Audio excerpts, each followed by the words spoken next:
disciples approached Jerusalem, they came to Bethphage. Jesus told disciples to go into the village.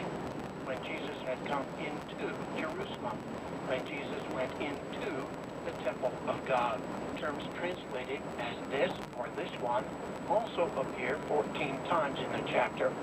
It usually appears as a way to definitively identify something. Some ask about Jesus' identity with the question, "Who is this?" The multitudes in reply answered, "This is Jesus, the prophet from Nazareth of Galilee." The scribes and the elders asked Jesus, "Do you hear what these are saying?" Later they asked, "By what authority are you doing these things?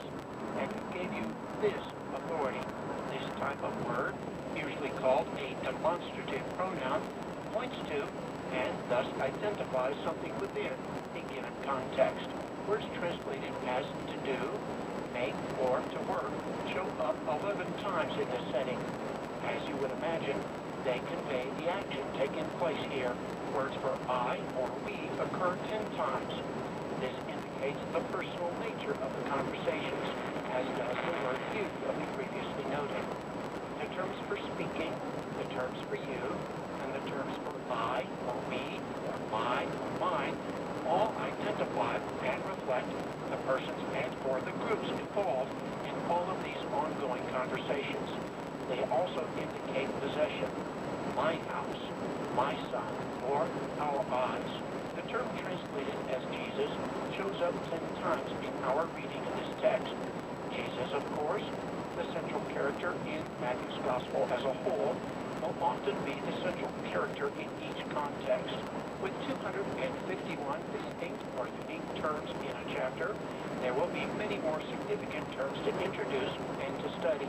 We usually concentrate on the terms that appear more frequently than others in each context that we examine. But we realize that some key word appearing but once in a chapter may merit further study as well.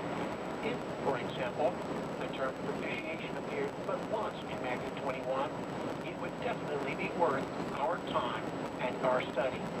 With that in mind, let's mention with brief or no explanation some of the other words that set the stage for what we will read and study as we continue through Matthew 21.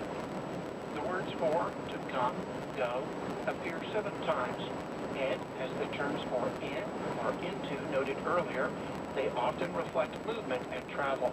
The 2 words translated as who, which, or what appear 7 times each, often as identifiers and pointers of more significant people, places, events, or ideas.